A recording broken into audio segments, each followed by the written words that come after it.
आणि माझ्या पोरीने मला येऊन उठवलं हां की बाबा बघा काय झालंय. हां मी लगेच आंघोळ केली आणि साहेबांच्या घरी गेलो. पवार साहेबांनीच फोन लावले सगळ्यांना. बरं कुठे आहे? या यशवंतरावला. अच्छा साहेब स्वतः ऑपरेशनला बसले होते. बरोबर. ही मास्टर माइंडेड ऑपरेशन. आपण आपली काय लायकी आहे शरद पवारांचं? When the negotiation stops and comes to a conclusion that it is a decision. जेव्हा 2021 मध्ये अजित पवारांचा पहाटेचा शपथविधी झाला तेव्हा तुम्ही कुठे होता? तेव्हा मी घरी झोपलेलो होतो आणि माझ्या पोरीने मला येऊन उठवलं हां की बाबा बघा काय झालंय. हां मी लगेच आंघोळ केली आणि साहेबांच्या घरी गेलो. तेव्हा तुम्ही एकदम आक्रमक म्हणजे असं आमदारांना आणण्यामध्ये इकडे तिकडे तुम्ही दिसला अनेकांना कॅमेरामध्ये. तर तेव्हा तुमची नाही थोडी उत्स्फूर्त प्रतिक्रिया होती की काय होतं नक्की तेव्हामध्ये? जरा थोडं त्याचं ॲनालिसिस तुम्ही काही केलं आहे का?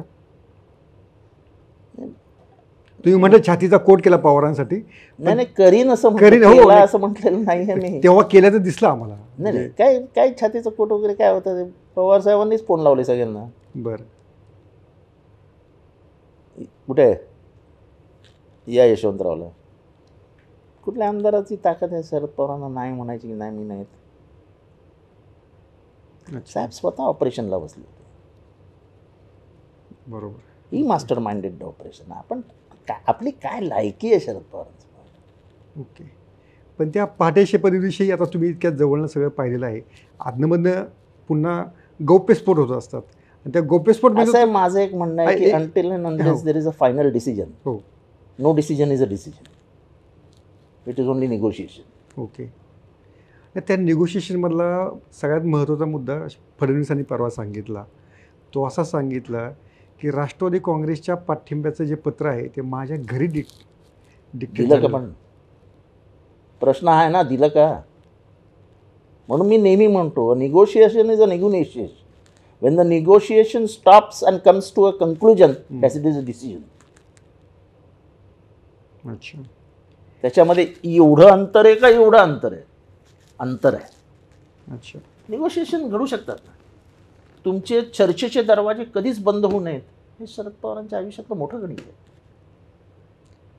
पण या चर्चेचा दुसरा म्हणजे ते जर खरं असेल ते तर एकाच वेळेस पवार शिवसेना काँग्रेस आणि दुसरीकडे भाजप यांच्यासोबत पण बोलणी करत होते. हे पण तितकंच उघडपणे ते करत नव्हते, लोक करत होते.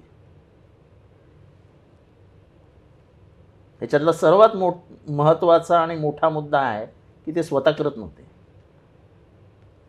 कोण कर त्यांच्या परवानगी त्यांची निगोशिएशनला जा. एकदा मी त्यांना विचारलेलं आहे, मी त्यांनी त्याचं नाव घेत नाही, की साहेब त्यांच्याशी जरा चर्चा करू का? म्हणाले कर ना. अच्छा. आजही त्यांना तुम्ही कधीही विचारलं की साहेब मी जरा या माणसाशी बोलू का? बोल, येत असेल तर घेऊन टाकू. ही always allows you to negotiate. That doesn't mean that he has come to a conclusion followed by a decision. Okay. चर्चा ठेवायची, चर्चा चालू ठेवा, सर्वांसोबत ठेवायची, सर्वांसोबत ठेवायची. तुम्हाला ॲनालिसिस आलं पाहिजे ना. तुम्ही जर त्यांना ॲनालाइज नाही करू शकलात तर तो तुमचा दोष आहे ना, त्यांचा दोष थोडी आहे. याचं सोप्या आणि याच्या काय थोड्याशा गावंढळ भाषेमध्ये त्यांनी भाजपला मग वेड्यातच काढलं असं तुम्ही त्याचा अर्थ? मी नाही असं म्हणत. मला असे म्हणण्याची माझी हिंमत नाही आणि मी असं कधी बोलतही नाही कोणाबद्दल. फक्त मी नेहमी सांगतो की he is a political wizard. बरं. म्हणजे ते विझार्ड म्हणजे आता मी काय त्याला शब्द वापरू,